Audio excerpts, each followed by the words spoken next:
గౌరవ మంత్రి పెమ్మసాని గారు చెప్పినట్లు మంగళగిరిలో మన అనేక అభివృద్ధి సంక్షేమ కార్యక్రమాలు చేశాం.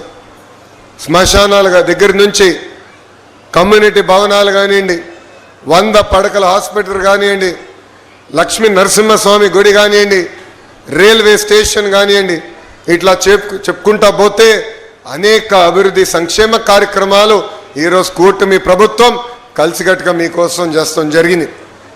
ఆనాడు మిమ్మల్ని అందరినీ ఒక్కటే కోరా, 2019లో కరెక్ట్గా 23 రోజుల ముందల ఒక శాసనసభ్యుడిగా మీ ముందల నుంచిన మీ సమస్యలు నేను తెలుసుకోలేకపోయా, నేనేంటో మీకు అర్థమవలా, 5300 ఓట్లతో ఓడిపోయానని.